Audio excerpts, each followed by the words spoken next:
Dear student, और jet कृषि परिवेशक का मॉडल नंबर 2 जो आज का जो विषय है वो क्या है? सस्य विज्ञान। क्या विषय है? सस्य विज्ञान। ठीक है, तो स्टार्ट करते हैं।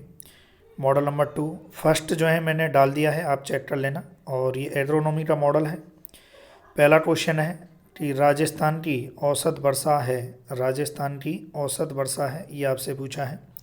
क्या रहेगा इसका आंसर?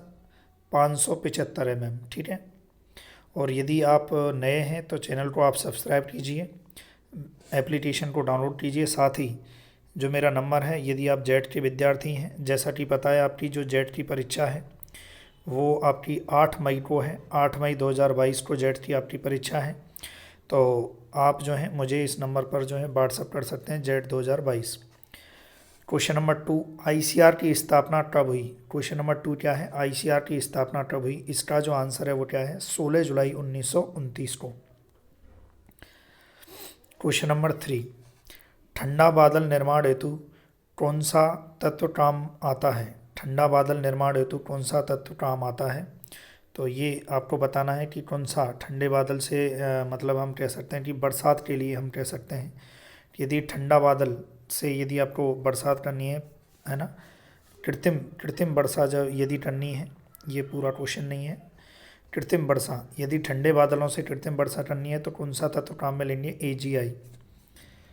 ठीक है, क्वेश्चन नंबर 4, मध्यम अवधि का मौसम पूर्वानुमान कितने दिनों के लिए किया जाता है? मध्यम अवधि का जो पूर्वानुमान होता है वो 3 से 10 दिन होता है। कितने दिन होता है? 3 से 10 दिन होता है। ठीक है, देखो आपको डिटेल चाहिए तो आप कोर्स लीजिए, थ्योरी पढ़िए, फिर उसके बाद और परफेक्ट वे में आप क्वेश्चन कर सकते हैं। एप्लीकेशन डाउनलोड कीजिए आप, है ना।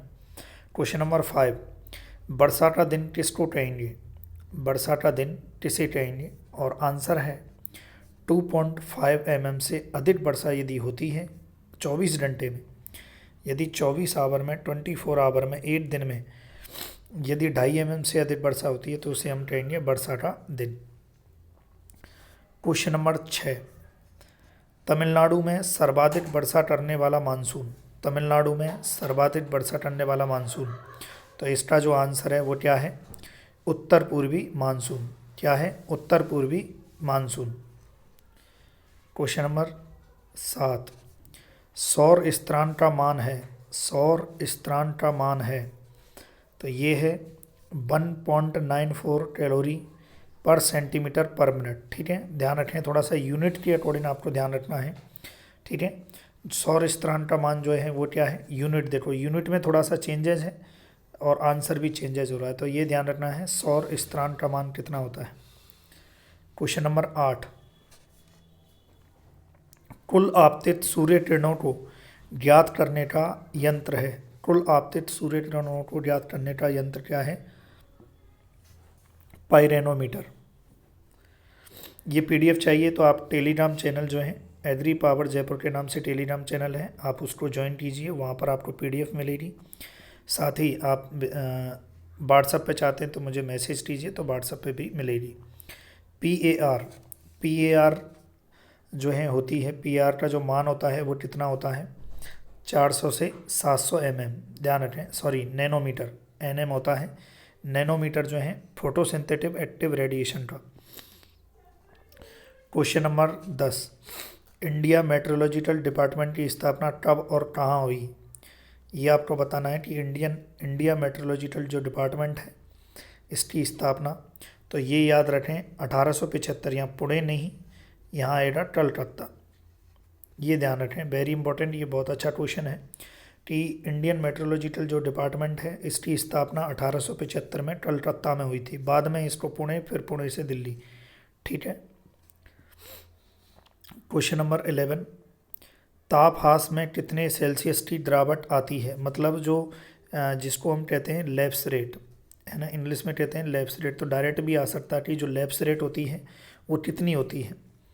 ठीक है, ये इसका आंसर आएगा 6.5 डिग्री सेल्सियस। क्वेश्चन नंबर 12, बाष्पोत्सर्जन दर को मापा जाता है। जो बाष्पोत्सर्जन की जो दर होती है उसको किससे मापा जाता है? तो आंसर आएगा पोटोमीटर। क्या आएगा? Potometer. Question number 13, macro water shade जल धारा प्रबंध कितने हेक्टेयर क्षेत्र का होता है। देखो जब वाटर शेड की बात करें इसका क्लासिफिकेशन करते हैं क्षेत्रफल के आधार पर, तो इसमें आपसे पूछा है कि मैक्रो वाटर शेड जो है ना, तो ये रहता है 50,000 से ज़्यादा क्षेत्रफल का जो रहता है वो वाटर शेड। क्वेश्चन नंबर 14, परावर्तित करने वाला बाष्पन प्रतिरोधी पदार्थ है। परावर्तित करने वाला बाष्पन प्रतिरोधी पदार्थ, तो आंसर आएगा केओलिन। सब्सक्राइब कर दें भाई, यदि आप नए हैं तो चैनल को सब्सक्राइब करें। क्वेश्चन नंबर 15, मोबिलीफ किस प्रकार का बाष्पन प्रतिरोधी पदार्थ है। तो मोबिलीफ जो है किस प्रकार का है ये आपको बताना है। तो मोबिलीफ है फिल्म बनाने वाला। क्या है? फिल्म बनाने वाला। Question number 16, PMA phenyl mercurate acetate किस प्रकार का बाष्पन प्रतिरोधी पदार्थ है। तो इसका आंसर जाएगा परावर्तित नहीं, PMA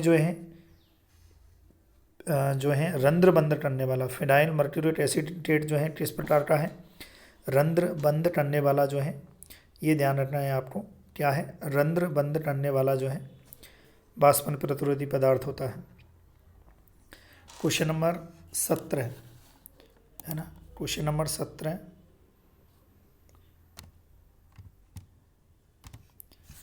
वृद्धि अवरोधक पदार्थ है। क्वेश्चन नंबर 17, वृद्धि अवरोधक पदार्थ क्या होता है? साइसोसेल। क्वेश्चन नंबर 18, जल उपयोग दक्षता वाटर यूज एफिशिएंसी की इकाई क्या होती है। तो इसका आंसर आएगा बोथ, है ना। ये एक्चुअली क्या है? ये ग्राम है, ये ए की जगह जी लीजिए आप, है ना। यानी कि ग्राम per hectare centimetre, KG per hectare centimetre, तो ये दोनों जो है इसकी इकाई होती हैं, यूनिट होती हैं। क्वेश्चन नंबर 19, धान की जलमान आपको बतानी है। क्वेश्चन नंबर 19 क्या है? 1250 mm। ध्यान रखें धान की जलमान क्या होती है? 1250 mm। 8 हेक्टेयर सेंटीमीटर पानी कितना होता है ना। ये आपको बताना है कि 8 हेक्टेयर सेंटीमीटर पानी कितना होता है। तो ये होता है 1 लाख लीटर। ठीक है, और देखते हैं क्वेश्चन नंबर 21, कपास की जलमान कितनी होती है। क्वेश्चन नंबर 21, कपास की जलमान कितनी होती है। तो आंसर क्या जाएगा? 700 से 1300 जो है mm जो है कपास की जलमान होती है। क्वेश्चन नंबर 22, 1 क्यूबिक मीटर में जल की मात्रा आपसे पूछी है क्वेश्चन नंबर 22 में, तो ये रहेगी 1000 लीटर। क्वेश्चन नंबर 23, मक्का की क्रांतिक अवस्था होती है। तो टेस्लिन सिल्किन ये दोनों जो हैं मक्का की क्रांतिक अवस्था होती हैं। क्षेत्र जल उपयोग दक्षता, देखो जल उपयोग दक्षता भी 2 प्रकार की होती है, फसल जल उपयोग दक्षता और क्षेत्र। तो इसमें आपसे पूछा है कि क्षेत्र वाली जो है वो कौन सी होती है। तो इसका आंसर आएगा वाई का मतलब होता है उपज और WR का मतलब होता है जलमान। ठीक है, तो ये ध्यान रखें, ये आएगा क्षेत्र जल उपयोग दक्षता का फॉर्मूला। क्वेश्चन नंबर 25, लघु सिंचाई परियोजना जो है उसमें आपको बताना है कि कितने हेक्टेयर की होती है। ये रहती है 2000 हेक्टेयर से कम। 1 हेक्टेयर कितने एकड़ के बराबर होता है। बहुत अच्छे क्वेश्चन हैं भाई आज के, आप कमेंट करें तभी आप तीसरी वीडियो जो है तीसरा मॉडल पेपर आएगा आप जेड के विद्यार्थियों के लिए। तो 26 है, 1 हेक्टेयर कितने एकड़ के बराबर होता है 26 में। तो ये आएगा B 2.47 एकड़। ठीक है, ये PDF भी आपको मिलेगी, टेलीग्राम चैनल आप ज्वाइन कीजिए। किस नहर परियोजना में सिंचाई करने हेतु फव्वारा पद्धति का उपयोग करना अनिवार्य है। 27 में आंसर क्या जाएगा? नर्मदा नहर। Question number 28, Indian institute of sugarcane research कहाँ स्थित है। आंसर जाएगा लखनऊ। क्वेश्चन नंबर 29, भारत का कुल भौगोलिक क्षेत्रफल जो है कितना है? 328 मिलियन हेक्टेयर है। विश्व मृदा दिवस कब मनाया जाता है ये आपको बताना है, और ये मनाया जाता है 5 दिसंबर को। ध्यान रखें 5 दिसंबर को मृदा विश्व दिवस वर्ल्ड सॉइल डे मनाया जाता है। क्वेश्चन नंबर 31, अंतर्राष्ट्रीय मृदा दिवस वर्ष, देखो इंटरनेशनल ईयर होती हैं कि वो पहले से ही डिसाइड कर ली जाती हैं यूएन के द्वारा। तो इसमें आपको बताना है कि इंटरनेशनल सॉइल ईयर कौन सा वर्ष जो है इंटरनेशनल सॉइल ईयर घोषित किया था, तो ये किया था 2015। क्वेश्चन नंबर 32, परंपरागत कृषि विकास योजना की कब शुरुआत हुई थी, तो ये हुई थी 2015 में। क्वेश्चन नंबर 33, राष्ट्रीय खाद्य सुरक्षा मिशन किस वर्ष प्रारंभ हुआ था, और ये हुआ था रवि 2007 में। हाइब्रिड धान को भारत में किस वर्ष विकसित किया गया, हाइब्रिड धान को भारत में किस वर्ष विकसित किया गया, ये आपको बताना है। तो ये है 1994 में भारत में जो है विकसित किया गया। क्वेश्चन नंबर 35, राष्ट्रीय सरसों अनुसंधान केंद्र जो है ये कहाँ पर स्थित है, ये है सेवर भरतपुर, भरतपुर में भी जगह है सेवर। ठीक है, एग्री पावर जयपुर को आप चैनल को सब्सक्राइब कीजिए और बेल आइकन को भी दबाएं। सुनहरी क्रांति किससे संबंधित है, क्वेश्चन नंबर 36, तो ये है फल उत्पादन से, ध्यान रखें, जिसके फादर कौन है, KL चड्ढा जी। क्वेश्चन नंबर 37, सतत हरित क्रांति शब्द, देखो एक तो हरित क्रांति शब्द था और एक था सतत, तो याद रखें जो सतत है वो दिया था MS स्वामीनाथन ने, और जबकि हरित क्रांति जो शब्द है वो दिया था विलियम गॉड ने। तो इसका आंसर क्या जाएगा, सतत का MS स्वामीनाथन। बीज सूचकांक होता है, बीज सूचकांक क्या होता है, 100 दानों का जो भार होता है वो बीज सूचकांक होता है। क्वेश्चन नंबर 39, पैरा व ओटेरा किस प्रकार की फसल के अंतर्गत आते हैं, पैरा व ओटेरा ये आते हैं रिले, रिले मतलब होता है एक फसल की कटाई से पहले ही दूसरी फसल की बुवाई कर देना।